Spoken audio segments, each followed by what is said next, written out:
आज की पेशकश है हिंदी के महान लेखक मुंशी प्रेमचंद की कहानी शराब की दुकान।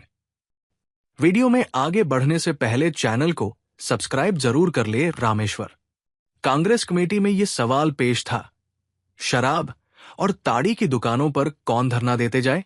कमेटी के 25 मेंबर सिर झुकाए बैठे थे, पर किसी के मुंह से बात न निकलती थी।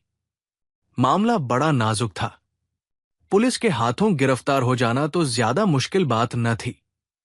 पुलिस के कर्मचारी अपनी जिम्मेदारियों को समझते हैं, चूंकि अच्छे और बुरे सभी जगह होते हैं।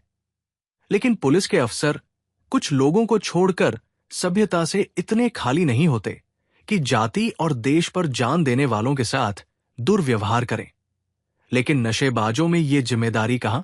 उनमें तो अधिकांश ऐसे लोग होते हैं जिन्हें घुड़की धमकी के सिवा और किसी शक्ति के सामने झुकने की आदत नहीं। मारपीट से नशा हिरन हो सकता है, पर शांतवादियों के लिए तो वह दरवाजा बंद है। तब कौन इस ओखली में सिर दे, कौन पियक्कड़ों की गालियां खाए? बहुत संभव है कि वे हाथापाई कर बैठें। उनके हाथों पिटना किसे मंजूर हो सकता था? फिर पुलिस वाले भी तमाशा न देखेंगे, उन्हें और भी भड़काते रहेंगे। पुलिस की शह पाकर ये नशे के बंदे जो कुछ न कर डाले, वो थोड़ा। ईंट का जवाब पत्थर से नहीं दे सकते, और इस समुदाय पर विनती का कोई असर नहीं। एक मेंबर ने कहा, मेरे विचार में तो इन जातों में पंचायतों को फिर संभालना चाहिए। इधर हमारी लापरवाही से उनकी पंचायतें निर्जीव हो गई है। इसके सिवा मुझे तो और कोई उपाय नहीं सूझता। सभापति ने कहा, हां, एक उपाय है, मैं इसे नोट किए लेता हूं, पर धरना देना जरूरी है। दूसरे महाशय बोले, उनके घरों पर जाकर समझाया जाए तो अच्छा असर होगा। सभापति ने अपनी चिकनी खोपड़ी सहलाते हुए कहा, यह भी अच्छा उपाय है, अगर धरने को हम लोग त्याग नहीं सकते। फिर सन्नाटा हो गया। पिछली कतार में एक देवी भी मौन बैठी हुई थी। जब कोई मेंबर बोलता, वो एक नजर उसकी तरफ डालकर फिर सिर झुका लेती थी। यही कांग्रेस की लेडी नेस्टर थी। उनके पति महाशय जीपी सक्सेना कांग्रेस के अच्छे काम करने वालों में थे। उनका देहांत हुए 3 साल हो गए थे। मिसेस सोना ने इधर 1 साल से कांग्रेस के कामों में भाग लेना शुरू कर दिया था, और कांग्रेस कमेटी ने उन्हें अपना मेंबर चुन लिया था। वो शरीफ घरानों में जाकर स्वदेशी और खद्दर का प्रचार करती थी। जब कभी कांग्रेस के प्लेटफॉर्म पर बोलने खड़ी होती तो उनका जोश देखकर ऐसा मालूम होता था आकाश में उड़ जाना चाहती है। कुंदन का सा रंग लाल हो जाता था। बड़ी बड़ी करुण आंखें, जिनमें जल धरा हुआ मालूम होता था, चमकने लगती थी। बड़ी खुशमिजाज और इसके साथ बला की निर्भीक स्त्री थी। दबी हुई चिंगारी थी, जो हवा पाकर दहक उठती है। उसके मामूली शब्दों में इतना आकर्षण कहां से आ जाता था, कह नहीं सकते। कमेटी के कई जवाब नेस्टर, जो पहले कांग्रेस में बहुत कम आते थे, अब बिना नागा आने लगे थे। मिसेस सक्सेना कोई भी प्रस्ताव करें, उनका अनुमोदन करने वालों की कमी न थी। उनकी सादगी, उनका उत्साह, उनकी विनय, उनकी मृदुवाणी कांग्रेस पर उनका सिक्का जमाए देती थी। हर आदमी उनकी खातिर सम्मान की सीमा तक करता था, पर उनकी स्वाभाविक नम्रता उन्हें अपने दैवी साधनों से पूरा पूरा फायदा न उठाने देती थी।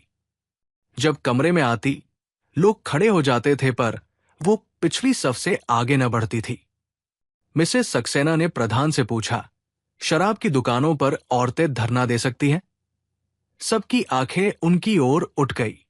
इस प्रश्न का आशय सब समझ गए। प्रधान ने कातर स्वर में कहा, महात्मा जी ने तो ये काम औरतों ही को सुपुर्द करने पर जोर दिया है, पर मिसेस सक्सेना ने उन्हें अपना वाक्य पूरा न करने दिया। बोली, तो मुझे इस काम पर भेज दीजिए। लोगों ने कुतूहल की आंखों से मिसेस सक्सेना को देखा। ये सुकुमारी जिसके कोमल अंगों में शायद हवा भी चुभती हो, गंदी गलियों में ताड़ी और शराब की दुर्गंध भरी दुकानों के सामने जाने और नशे से पागल आदमियों की कलुषित आंखों और बातों का सामना करने को कैसे तैयार हो गई। एक महाशय ने अपने समीप के आदमी के कान में कहा, बला की निडर औरत है। उन महाशय ने जले हुए शब्दों में कहा, हम लोगों को कांटों में घसीटना चाहती है और कुछ नहीं। वो बेचारी क्या पिकेटिंग करेंगी? दुकान के सामने खड़ी तक तो हुआ न जाएगा। प्रधान ने सिर झुकाकर कहा, मैं आपके साहस और उत्सर्ग की प्रशंसा करता हूं, लेकिन मेरे विचार में अभी इस शहर की दशा ऐसी नहीं है कि देवियां पिकेटिंग कर सके। आपको खबर नहीं, नशेबाज लोग कितने मुंहफट होते हैं। विनय तो वे जानते ही नहीं।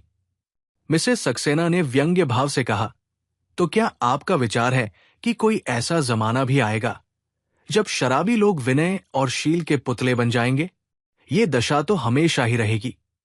आखिर महात्मा जी ने कुछ समझकर ही तो औरतों को ये काम सौंपा है। मैं नहीं कह सकती कि मुझे कहां तक सफलता होगी, पर इस कर्तव्य को टालने से काम न चलेगा। प्रधान ने पशोपेश में पढ़कर कहा, मैं तो आपको इस काम के लिए घसीटना उचित नहीं समझता। आगे आपको अख्तियार है। मिसेस सक्सेना ने जैसे विजय का आलिंगन करते हुए कहा, मैं आपके पास फरियाद लेकर न आऊंगी कि मुझे फला आदमी ने मारा या गाली दी। इतना जानती हूं कि अगर मैं सफल हो गई तो ऐसी स्त्रियों की कमी न रहेगी जो इस काम को 16 आने अपने हाथ में न ले ले। इस पर एक नौजवान मेंबर ने कहा, मैं सभापति जी से निवेदन करूंगा कि मिसेस सक्सेना को ये काम देकर आप हिंसा का सामना कर रहे हैं। इससे ये कहीं अच्छा है कि आप मुझे ये काम सौंपे। मिसेस सक्सेना ने गर्म होकर कहा, आपके हाथों हिंसा होने का डर और भी ज्यादा है। इस नौजवान मेंबर का नाम था जयराम। एक बार एक कड़ा व्याख्यान देने के लिए जेल हो आए थे, पर उस वक्त उनके सिर गृहस्थी का भार न था। कानून पढ़ते थे। अब उनका विवाह हो गया था, 2-3 बच्चे भी हो गए थे। दशा बदल गई थी। दिल में वही जोश, वही तड़प, वही दर्द था, पर अपनी हालत से मजबूर थे। मिसेस सक्सेना की ओर नम्र आग्रह से देखकर बोले, आप मेरी खातिर से इस गंदे काम में हाथ न डालें। मुझे 1 सप्ताह का अवसर दीजिए, और इस बीच में कहीं दंगा हो जाए तो आपको मुझे निकाल देने का अधिकार होगा। मिसेस सक्सेना जयराम को खूब जानती थी। उन्हें मालूम था कि यह त्याग और साहस का पुतला है और अब तक परिस्थितियों के कारण पीछे दुबका हुआ था। इसके साथ ही वो ये भी जानती थी कि उसमें वो धैर्य और बर्दाश्त नहीं है जो पिकेटिंग के लिए लाजिमी है। जेल में उसने दरोगा को अपशब्द कहने पर चांटा लगाया था और उसकी सजा 3 महीने और बढ़ गई थी। बोली, आपके सिर गृहस्थी का भार है। मैं घमंड नहीं करती, पर जितने धैर्य से मैं ये काम कर सकती हूं आप नहीं कर सकते। जयराम ने उसी आग्रह के साथ कहा, आप मेरे पिछले रिकॉर्ड पर फैसला कर रही है। आप भूल जाती है कि आदमी की अवस्था के साथ उसकी उद्दंडता घटती जाती है। प्रधान ने कहा, मैं चाहता हूं महाशय जयराम इस काम को अपने हाथों में ले। जयराम ने प्रसन्न होकर कहा, मैं सच्चे हृदय से आपको धन्यवाद देता हूं। मिसेस सक्सेना ने निराश होकर कहा, महाशय जयराम, आपने मेरे साथ बड़ा अन्याय किया है और मैं इसे कभी क्षमा नहीं करूंगी। आप लोगों ने इस बात का आज नया परिचय दे दिया कि पुरुषों के अधीन स्त्रियां अपने देश की सेवा भी नहीं कर सकती। दूसरे दिन तीसरे पहर जयराम 5 स्वयं सेवकों को लेकर बेगमगंज शराब की दुकान के शराबखाने में पिकेटिंग करने जा पहुंचे। ताड़ी और शराब दोनों की दुकानें मिली हुई थी। ठेकेदार भी एक ही था। दुकान के सामने सड़क की पटरी पर अंदर के आंगन में नशेबाजों की टोलियां विष में अमृत का आनंद लूट रही थी। कोई वहां अफलातून से कम न था। कहीं वीरता की डींग थी, कहीं अपने दान दक्षिणा के पचड़े, कहीं अपने बुद्धि कौशल का आलाप। अहंकार नशे का मुख्य रूप है। एक बूढ़ा शराबी कह रहा था, भैया, जिंदगानी का भरोसा नहीं। हां, कोई भरोसा नहीं। मेरी बात मान लो, जिंदगानी का कोई भरोसा नहीं। बस यही खाना खिलाना याद रह जाएगा। धन दौलत, जग अजमीन सब धरी रह जाएगी। 2 ताड़ी वालों में एक दूसरी बहस छिड़ गई थी। हम तुम रियाया है भाई। हमारी मजाल है कि सरकार के सामने सिर उठा सके। अपने घर में बैठकर बादशाह को गालियां दे लो, लेकिन मैदान में आना कठिन है। कहां की बात भैया, सरकार तो बड़ी चीज है, लाल पगड़ी देखकर तो घर भाग जाते हो। छोटा आदमी भरपेट खाकर बैठता है तो समझता है अब बादशाह हम हैं, लेकिन अपनी हैसियत को भूलना न चाहिए। बहुत पक्की बात कहते हो खां साहब। अपनी असलियत पर डटे रहो। जो राजा है वो राजा है, जो प्रजा है वो प्रजा है। भला प्रजा कहीं राजा हो सकता है? इतने में जयराम ने आकर कहा, राम राम भाइयों, राम राम। 5-6 खद्दरधारी मनुष्यों को देखकर सभी लोग उनकी ओर शंका और कुतूहल से ताकने लगे। दुकानदार ने चुपके से अपने एक नौकर के कान में कुछ कहा और नौकर दुकान से उतरकर चला गया। जयराम ने झंडे को जमीन पर खड़ा करके कहा, भाइयों, महात्मा गांधी का हुक्म है कि आप लोग ताड़ी शराब न पिए। जो रुपए आप यहां उड़ा देते हैं वो अगर अपने बाल बच्चों को खिलाने पिलाने में खर्च करें तो कितनी अच्छी बात हो। जरा देर के नशे के लिए आप लोग अपने बाल बच्चों को भूखा मारते हैं, गंदे घरों में रहते हैं, महाजन की गालियां खाते हैं। सोचिए, इस रुपए से आप अपने बाल बच्चों को कितने आराम से रख सकते हैं। एक बूढ़े शराबी ने अपने साथी से कहा, भैया, है तो बुरी चीज, घर तबाह करके छोड़ देती है। मुदा इतनी उम्र पीते कट गई तो अब मरते दम क्या छोड़े। उसके साथी ने समर्थन किया, पक्की बात कहते हो चौधरी, अब इतनी उम्र पीते कट गई तो अब मरते दम क्या छोड़े। जयराम ने कहा, वाह चौधरी, यही तो उम्र है छेड़ने को। जवानी तो दीवानी होती है, उस वक्त सब कुछ माफ है। चौधरी ने तो कोई जवाब न दिया, लेकिन उसके साथी ने, जो काला कोट बड़ी बड़ी मूंछे वाला आदमी था, सरल आपत्ति के भाव से कहा, अगर पीना बुरा है तो अंग्रेज क्यों पीते हैं। जयराम वकील था, उससे बहस करना भिड़ के छत्ते को छेड़ना था। बोला, ये तुमने बहुत अच्छा सवाल पूछा भाई। अंग्रेजों के बाप दादा अभी 150 साल पहले लुटेरे थे। हमारे तुम्हारे बाप दादा ऋषि मुनि थे। लुटेरों की संतान पिए तो पीने दो, उनके पास न कोई धर्म है नीति, लेकिन ऋषियों की संतान उनकी नकल क्यों करे। हम और तुम उन महात्माओं की संतान हैं जिन्होंने दुनिया को सिखाया, जिन्होंने दुनिया को आदमी बनाया। हम अपना धर्म छोड़ बैठे, उसी का फल है कि आज हम गुलाम हैं। लेकिन अब हमने गुलामी की जंजीर को तोड़ने का फैसला कर लिया है। और एकाएक थानेदार और 4-5 कांस्टेबल आ खड़े हुए। थानेदार ने चौधरी से पूछा, ये लोग तुमको धमका रहे हैं? चौधरी ने खड़े होकर कहा, नहीं हुजूर, ये तो हमें समझा रहे हैं। कैसे प्रेम से समझा रहे हैं कि वाह। थानेदार ने जयराम से कहा, अगर यहां फसाद हो जाए तो आप जिम्मेदार होंगे। जयराम, मैं उस वक्त तक जिम्मेदार हूं जब तक आप न रहें। आपका मतलब है कि मैं फसाद करने आया हूं। मैं ये नहीं कहता, लेकिन आप आए हैं तो अंग्रेजी साम्राज्य की अतुल शक्ति का परिचय जरूर ही दीजिएगा। जनता में उत्तेजना फैलेगी, तब आप पिल पड़ेंगे और 10-20 आदमियों को मार गिराएंगे। यही सब जगह होता है और यहां भी होगा।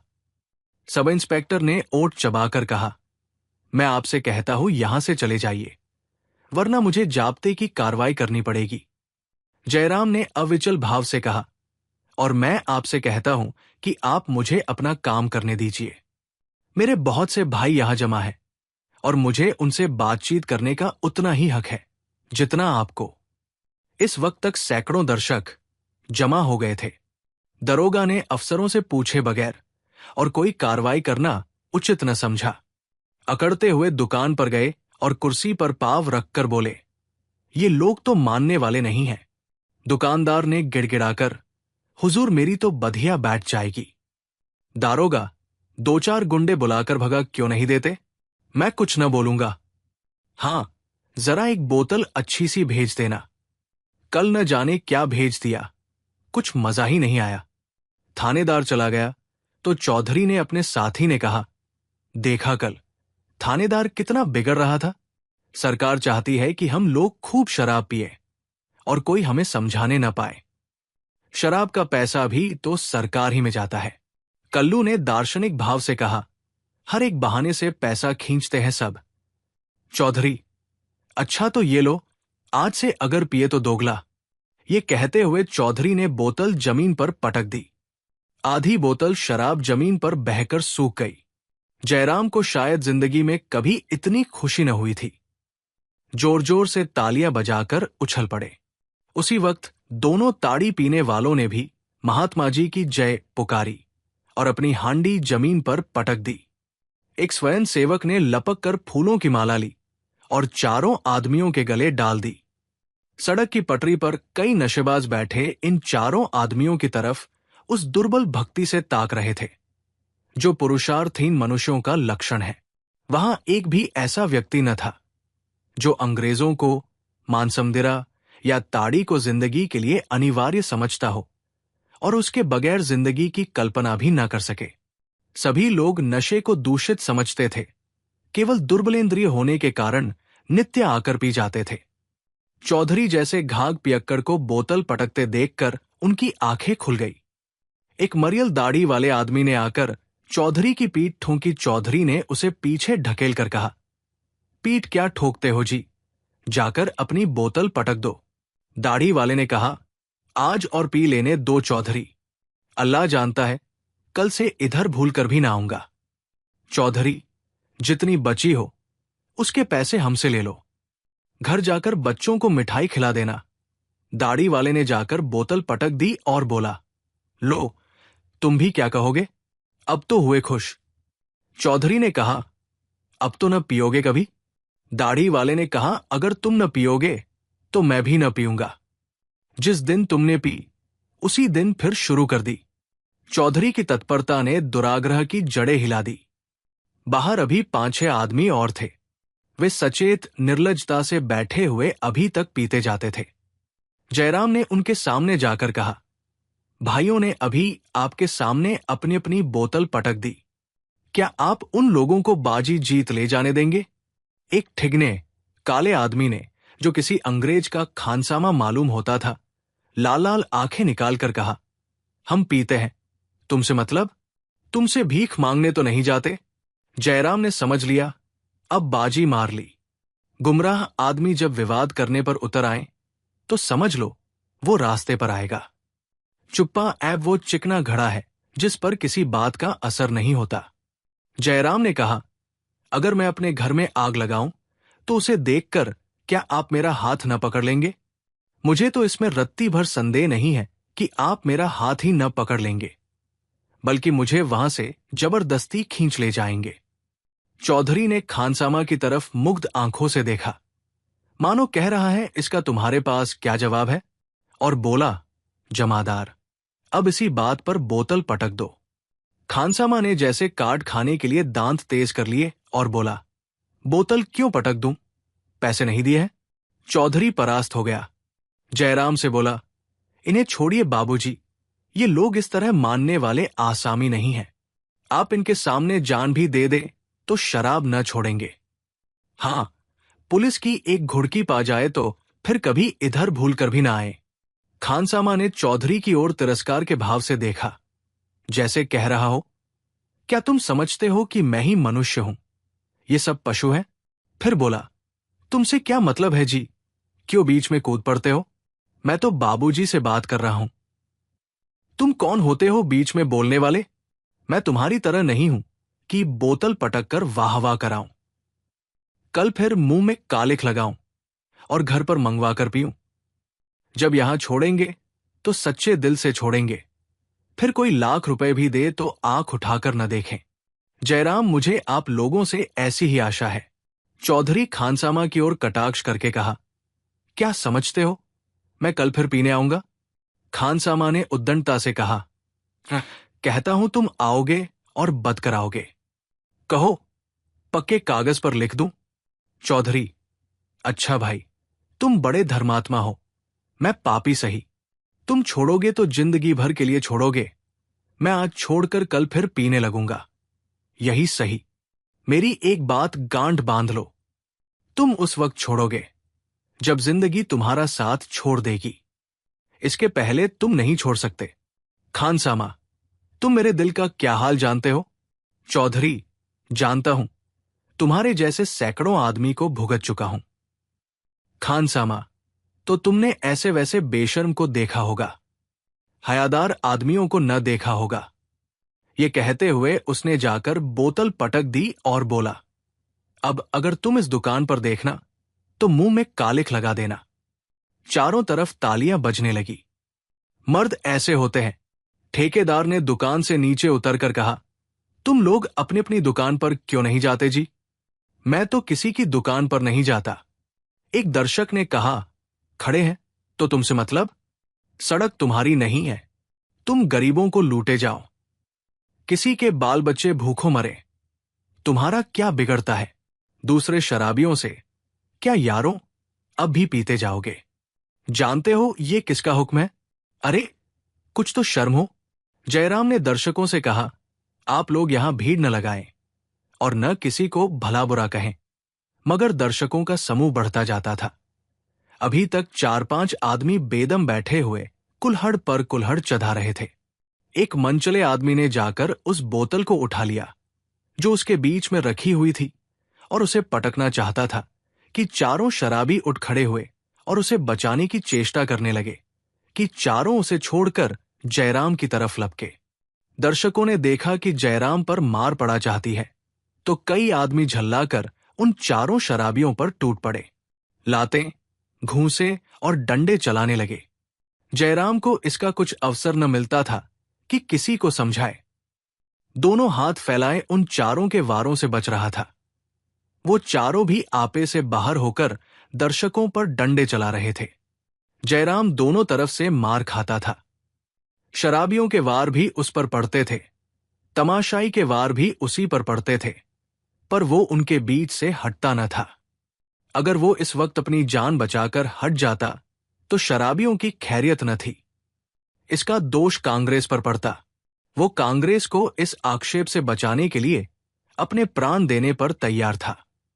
मिसेस सक्सेना को अपने ऊपर हंसने का मौका वो न देना चाहता था। आखिर उसके सिर पर डंडा इस जोर से पड़ा कि वो सिर पकड़कर बैठ गया। आंखों के सामने तितलियां उड़ने लगी। फिर उसे होश न रहा। जयराम सारी रात बेहोश पड़ा रहा। दूसरे दिन सुबह जब उसे होश आया तो सारी देह में पीड़ा हो रही थी और कमजोरी इतनी थी कि रह रहकर जी डूब जाता था। एकाएक सिरहाने की तरफ आंख उठ गई तो मिसेस सक्सेना बैठी नजर आई। उन्हें देखते ही स्वयं सेवकों के मना करने पर भी उठ बैठा। दर्द और कमजोरी दोनों जैसे गायब हो गई। एक एक अंग में स्फूर्ति दौड़ गई। मिसेस सक्सेना ने उसके सिर पर हाथ रखकर कहा, आपको बड़ी चोट आई, इसका सारा दोष मुझ पर है। जयराम ने भक्तिमय कृतज्ञता के भाव से देखकर कहा, चोट तो ऐसी ज्यादा न थी। इन लोगों ने बरबस पट्टी बांधकर जख्मी बना दिया। मिसेस सक्सेना ने ग्लानि होकर कहा, मुझे आपको न जाने देना चाहिए था। जयराम, आपका वहां जाना उचित न था। मैं आपसे अब भी यही अनुरोध करूंगा कि उस तरफ न जाइएगा। मिसेस सक्सेना ने जैसे उन बाधाओं पर हंसकर कहा, वाह, मुझे आज से वहां पिकेट करने की आज्ञा मिल गई है। आप मेरी इतनी विनय मान जाइएगा। शोधों के लिए आवाज कसना बिल्कुल मामूली बात है। मैं आवाजों की परवाह नहीं करती। तो फिर मैं भी आपके साथ चलूंगा। आप इस हालत में? मिसेस सक्सेना ने आश्चर्य से कहा, मैं बिल्कुल अच्छा हूं सच। ये नहीं हो सकता जब तक डॉक्टर ये न कह देगा कि अब आप वहां जाने के योग्य हैं। आपको न जाने दूंगी, किसी तरह नहीं। तो मैं भी आपको न जाने दूंगा। मिसेस सक्सेना ने मृदु व्यंग्य के साथ कहा, आप भी अन्य पुरुषों ही की भांति स्वार्थ के पुतले हैं। सदा यश खुद कमाना चाहते हैं, औरतों को कोई मौका नहीं देना चाहते। कम से कम ये तो देख लीजिए कि मैं भी कुछ कर सकती हूं या नहीं। जयराम ने व्यथित कंठ से कहा, जैसी आपकी इच्छा। तीसरे पहर मिसेस सक्सेना 4 स्वयं सेवकों के साथ बेगमगंज चली। जयराम आंखें बंद किए चारपाई पर पड़ा था। शोर सुनकर चौंका और अपनी स्त्री से पूछा, ये कैसा शोर है? स्त्री ने खिड़की से झांक कर देखा और बोली, वो औरत जो कल आई थी, झंडा लिए कई आदमियों के साथ जा रही है। इसे शर्म भी नहीं आती। जयराम ने उसके चेहरे पर क्षमा की दृष्टि डाली और विचार में डूब गया। फिर वो उठ खड़ा हुआ और बोला, मैं भी वही जाता हूं। स्त्री ने उसका हाथ पकड़कर कहा, अभी कल मार खाकर आए हो, आज फिर जाने की सूझी। जयराम ने हाथ छुड़ाकर कहा, तुम उसे मार कहती हो, मैं उसे उपहार समझाता हूं। स्त्री ने उसका रास्ता रोक लिया। कहती हूं, तुम्हारा जी अच्छा नहीं है, मत जाओ। क्यों मेरी जान के गाहक हुए हो? उसकी देह में हीरे नहीं जड़े हैं जो वहां कोई नोच लेगा। जयराम ने मिन्नत करके कहा, मेरी तबीयत बिल्कुल अच्छी है चमू, अगर कुछ कसर है तो वो भी मिट जाएगी। भला सोचो, ये कैसे मुमकिन है कि एक देवी उन शोहदों के बीच में पिकेटिंग करने जाए और मैं बैठा रहूं? मेरा वहां रहना जरूरी है। अगर कोई बात आ पड़ी तो कम से कम मैं लोगों को समझा तो सकूंगा। चम्मू ने जलकर कहा, ये क्यों नहीं कहते कि कोई और चीज खींचे लिए जाती है? जयराम ने मुस्कुराकर उसकी ओर देखा, जैसे कह रहा हो, ये बात तुम्हारे दिल से नहीं, कंठ से निकल रही है, और कतरा कर निकल गया। फिर द्वार पर खड़ा होकर बोला, शहर में 3 लाख से कुछ ही कम आदमी हैं। कमेटी में भी 30 मेंबर हैं, मगर सबके सब जी चुरा रहे हैं। लोगों को अच्छा बहाना मिल गया कि शराबखानों पर धरना देने के लिए स्त्रियों ही की जरूरत है। आखिर क्यों स्त्रियों ही को इस काम के लिए उपयुक्त समझा जाता है? इसलिए कि मर्दों के सिर भूत सवार हो जाता है, और जहां नम्रता से काम लेना चाहिए वहां लोग उग्रता से काम लेने लगते हैं। वे देवियां क्या इसी योग्य है कि शोहदों के फिक्रे सुने और उनकी कुदृष्टि का निशाना बने? कम से कम मैं ये नहीं देख सकता। वो लंगड़ाता हुआ घर से निकल पड़ा। चम्मू ने फिर उसे रोकने का प्रयास नहीं किया। रास्ते में एक स्वयं सेवक मिल गया। जयराम जे उसे साथ लिया और एक तांगे पर बैठकर चला। शराब खाने से कुछ दूर इधर लेमनेट बर्फ की दुकान थी। उसने तांगे को छोड़ दिया और वॉलंटियर को शराब खाने भेजकर खुद उसी दुकान में जा बैठा। दुकानदार वे लेमनेट का एक गिलास उसे देते हुए कहा, बाबूजी, कल वाले 4 बदमाश आज फिर आए हुए हैं। आपने न बचाया होता तो आज शराब या ताड़ी की जगह हल्दी गुड़ पीते होते। जयराम ने गिलास लेकर कहा, तुम लोग बीच में न कूद पड़ते तो मैंने उन सबों को ठीक कर लिया होता। दुकानदार ने प्रतिवाद किया, नहीं बाबूजी, वो सब छंटे हुए गुंडे हैं। मैं तो उन्हें अपनी दुकान के सामने खड़ा भी नहीं होने देता। चारों 3-3 साल काट आए हैं। अभी 20 मिनट भी न गुजरे होंगे कि एक स्वयं सेवक आकर खड़ा हो गया। जयराम ने शंकित होकर पूछा, कहो, वहां क्या हो रहा है? स्वयं सेवक ने कुछ ऐसा मुंह बना लिया जैसे वहां की दशा कहना वो उचित नहीं समझता और बोला, कुछ नहीं, देवी जी आदमियों को समझा रही है। जयराम ने उसकी ओर अतृप्त नेत्रों से देखा, मानो कह रहे हो, बस इतना ही, इतना तो मैं जानता ही था। स्वयं सेवक ने एक क्षण बाद फिर कहा, देवियों का ऐसे शोहदों के सामने जाना अच्छा नहीं। जयराम ने अधीर होकर पूछा, साफ साफ क्यों नहीं कहते, क्या बात है? स्वयं सेवक डरते डरते बोला, सबके सब उनसे दिल लगी कर रहे हैं, देवियों का यहां आना अच्छा नहीं। जयराम ने और कुछ न पूछा, डंडा उठाया और लाल लाल आंखें निकाले बिजली की तरह कौंध कर शराब खाने के सामने जा पहुंचा और मिसेस सक्सेना का हाथ पकड़कर पीछे हटता हुआ शराबियों से बोला, अगर तुम लोगों ने देवियों के साथ जरा भी गुस्ताखी की तो तुम्हारे हक में ठीक नहीं होगा। कल मैंने तुम लोगों की जान बचाई थी, आज इसी डंडे से तुम्हारी खोपड़ी तोड़कर रख दूंगा। उसके बदले हुए तेवर को देखकर सबके सब नशेबाज घबरा गए। वे कुछ कहना चाहते थे कि मिसेस सक्सेना ने गंभीर भाव से पूछा, आप यहां क्यों आए? मैंने तो आपसे कहा था, अपनी जगह से न हिलिएगा। मैंने तो आपसे मदद न मांगी थी। जयराम ने लज्जित होकर कहा, मैं इस नियत से यहां नहीं आया था, एक जरूरत से इधर आ निकला था। यहां जमाव देखकर आ गया। मेरे ख्याल में आप यहां से चलें। मैं आज कांग्रेस कमेटी में ये सवाल पेश करूंगा कि इस काम के लिए पुरुषों को भेजें। मिसेस सक्सेना ने तीखे स्वर में कहा, आपके विचार में दुनिया के सारे काम मर्दों के लिए हैं। जयराम, मेरा ये मतलब न था। मिसेस सक्सेना, तो आप जाकर आराम से लेटे और मुझे अपना काम करने दें। जयराम वहीं सिर झुकाए खड़ा रहा। मिसेस सक्सेना ने पूछा, अब आप क्यों खड़े हैं? जयराम ने विनीत स्वर में कहा, मैं भी यही एक किनारे खड़ा रहूंगा। मिसेस सक्सेना ने कठोर स्वर में कहा, जी नहीं, आप जाएं। जयराम धीरे धीरे लदी हुई गाड़ी की भांति चला और आकर फिर उसी लेमनेड की दुकान पर बैठ गया। उसे जोर की प्यास लगी थी। उसने एक गिलास शरबत बनवाया और सामने मेज पर रखकर विचार में डूब गया, मगर आंख और कान उसी तरफ लगे हुए थे। जब कोई आदमी दुकान पर आता, वो चौंक कर उसकी तरफ ताकने लगता। वहां कोई नई बात तो नहीं हो गई? कोई आधा घंटे बाद ही स्वयं सेवक फिर डरा हुआ सा आकर खड़ा हो गया। जयराम ने उदासीन बनने की चेष्टा करके पूछा, वहां क्या हो रहा है जी? स्वयं सेवक ने कानों पर हाथ रखकर कहा, मैं कुछ नहीं जानता बाबूजी, मुझसे कुछ न पूछिए। जयराम ने एक साथ ही नम्र और कठोर होकर पूछा, फिर कोई छेड़छाड़ हुई? स्वयं सेवक, जी नहीं, कोई छेड़छाड़ नहीं हुई। एक आदमी ने देवी जी को धक्का दे दिया, वे गिर पड़ी। जयराम निस्पंद बैठा रहा, पर उसके अंतराल में भूकंप सा मचा हुआ था। बोला, उसके साथ स्वयं सेवक क्या कर रहे हैं? खड़े हैं। देवी जी उन्हें बोलने ही नहीं देती। तो क्या बड़े जोर से धक्का दिया? जी हां, गिर पड़ी, घुटनों में चोट आ गई। वे आदमी साथ पी रहे थे। जब एक बोतल उड़ गई तो उनमें से एक आदमी दूसरी बोतल लेने चला। देवी जी ने रास्ता रोक लिया। बस, उसने धक्का दे दिया। वही जो काला काला मोटा सा आदमी है। कल वाले चारों आदमियों की शरारत है।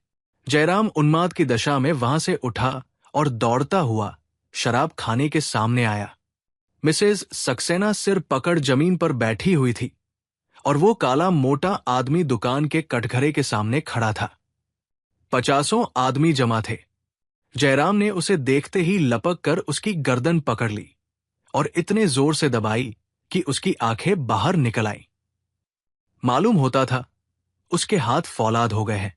सहसा मिसेस सक्सेना ने आकर उसका फौलादी हाथ पकड़ लिया और भवे सिकोड़ कर बोली, छोड़ दो इसकी गर्दन। क्या इसकी जान ले लोगे?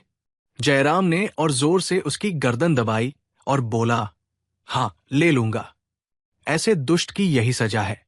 मिसेस सक्सेना ने अधिकारगर से गर्दन उठकर कहा, आपको यहां आने का कोई अधिकार नहीं है।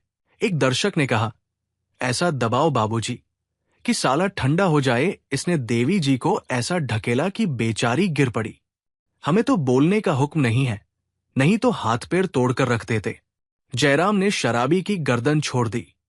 वो किसी बांस के चंगुल से छूटी हुई चिड़िया की तरह सहमा हुआ खड़ा हो गया।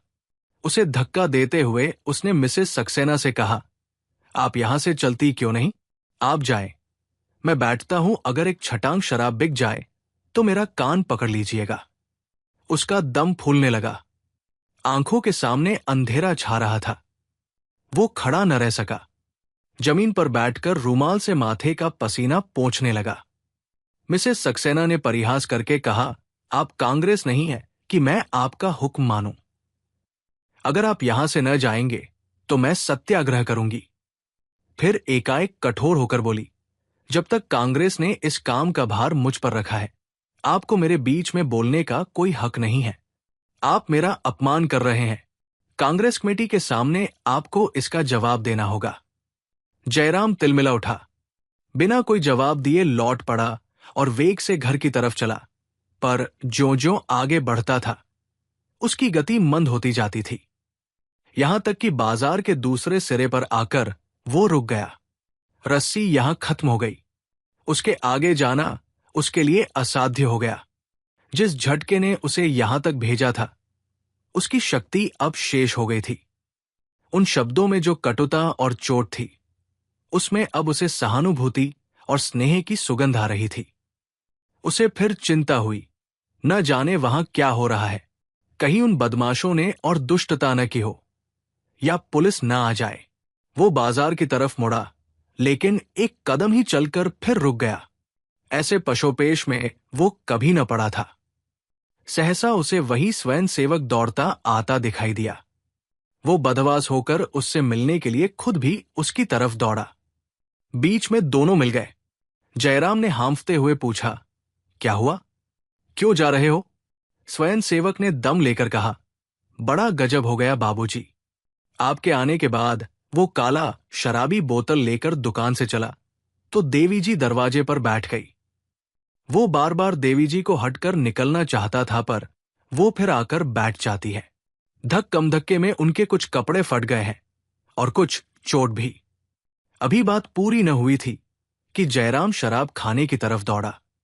जयराम शराब खाना के सामने पहुंचा तो देखा मिसेस सक्सेना के चारों स्वयंसेवक दुकान के सामने लेटे हुए हैं और मिसेस सक्सेना एक किनारे सिर झुकाए खड़ी है। जयराम ने डरते डरते उनके चेहरे पर निगाह डाली। आंचल पर रक्त की बूंदें दिखाई दी। उसे फिर कुछ सुध न रही। खून की वो चिंगारियां जैसे उसके रोम रोम में समा गई।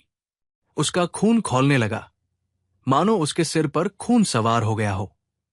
वो उन चारों शराबियों पर टूट पड़ा और पूरे जोर के साथ लकड़ी चलाने लगा। एक एक बूंद की जगह वो एक एक घड़ा खून बहा देना चाहता था। खून उसे कभी इतना प्यारा न था। खून में इतनी उत्तेजना है, इसकी उसे खबर न थी। वो पूरे जोर से लकड़ी चला रहा था। मिसेस सक्सेना कब आकर उसके सामने खड़ी हो गई, उसे कुछ पता न चला। जब वो जमीन पर गिर पड़ी, तब उसे जैसे होश आ गया हो।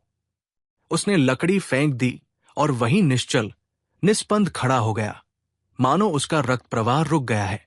चारों स्वयं सेवकों ने दौड़कर मिसेस सक्सेना को पंखा झलना शुरू किया। दुकानदार ठंडा पानी लेकर दौड़ा। एक दर्शक डॉक्टर को बुलाने भागा, पर जयराम वही बेजान खड़ा था, जैसे स्वयं अपने तिरस्कार भाव का पुतला बन गया हो। अगर इस वक्त कोई उसके दोनों हाथ काट डालता, कोई उसकी आंखें लाल लोहे से फोड़ देता, तब भी वह चू न करता। फिर वही सड़क पर बैठकर उसने अपने लज्जित, तिरस्कृत, पराजित मस्तक को भूमि पर पटक दिया और बेहोश हो गया। उसी वक्त उस काले मोटे शराबी ने बोतल जमीन पर पटक दी और उसके सिर पर ठंडा पानी डालने लगा। एक शराबी ने लाइसेंसदार से कहा, तुम्हारा रोजगार अन्य लोगों की जान लेकर रहेगा। आज तो अभी दूसरा ही दिन है। लाइसेंसदार ने कहा, कल से मेरा इस्तीफा है। अब स्वदेशी कपड़े का रोजगार करूंगा, जिसमें जज़्ब भी है और उपकार भी। शराबी ने कहा, घाटा तो बहुत रहेगा। दुकानदार ने किस्मत ठोंक कर कहा, घाटा नफा तो जिंदगी के साथ है।